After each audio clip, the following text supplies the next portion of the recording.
మీరింట్లో అందరికీ తలా ఒక్క పని అప్పగించారంటే అర్థం ఉంది.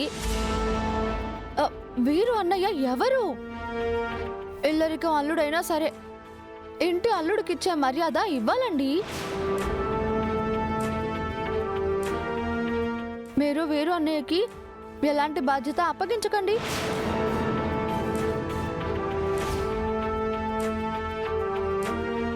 అలాగెలా కుదురుద్ది చెల్లె? నాన్న సూటపోండు కాబట్టి ఏ పని లేకుండా తిని తొంగవచ్చు. కానీ బ్రదర్ అలా కాదు కదే, నామోసి కదేటి. నా ఉద్దేశం, వీరు అన్నయ్య ఈ కుటుంబానికి సంబంధించి ఏ వ్యాపారం కూడా చూసుకోకూడదు.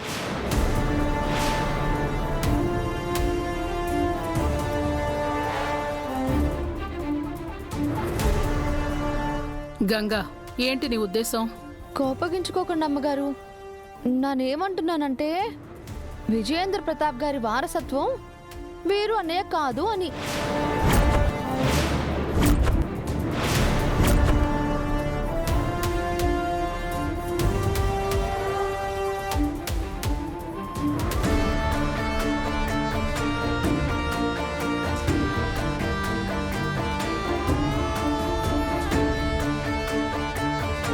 నేనెందుకు ఇలా అంటున్నానంటే, మామగారిని అడ్డు పెట్టుకుని ఆయన ఎదిగారనే మాట వీరు అన్నయ్యకి రాకూడదు.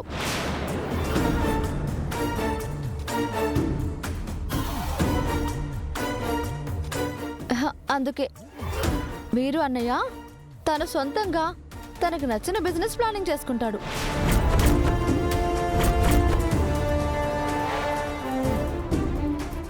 మరిప్పుడు తను చూసుకునే వ్యాపారాలన్నీ ఎవరు చూస్తారు? ఇంకెవరు చూసుకుంటారు సార్? మీరే చూసుకోవాలి.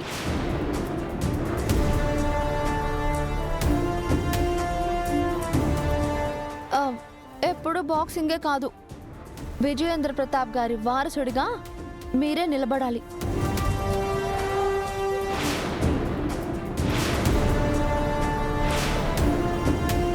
పాపం వీరు అన్నయ్య ఇన్ని రోజులుగా మోస్తున్న భారమైన బాధ్యతని దింపుకొనివ్వండి. ఆయన కాళ్ళ మీద ఆయన నిలబడితేనే తనకి దక్కాల్సిన గౌరవం దక్కుతుంది. నాన్న, గంగ చెప్పిన మాటల్లో అర్థం ఉంది. అదే మంచిది.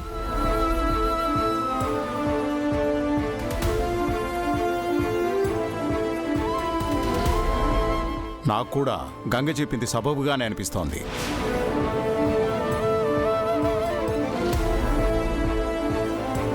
వీరు, నీ ఉద్దేశం ఏంటి?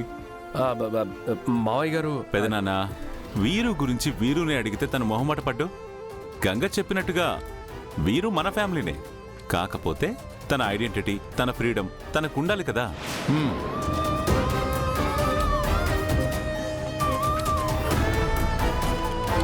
వీరు, కొంచెం టైం పట్టినా పర్వాలేదు, బాగా టైం తీసుకుని నీ ఫ్యూచర్ ప్లాన్స్ వేసుకో. We always support you. Thank you బావా. ఇదిగో బెదరా, కావాలంటే నాన్న కూడా నీ జట్టు అంతాను. మా బావ కళ్ళల్లో ఆనందం చూడాలంటే మనందరం కష్టపడాలి కదేటి. ఏటంతావు? అలా మొహం తిప్పేస్తాడేటి బాయా? అందరికీ ఒక మాట, ఈ క్షణం నుంచి ప్రతి ఒక్కరూ డిపెండెన్సీ వదిలి ఇండిపెండెంట్గా వర్క్ చేయాలి.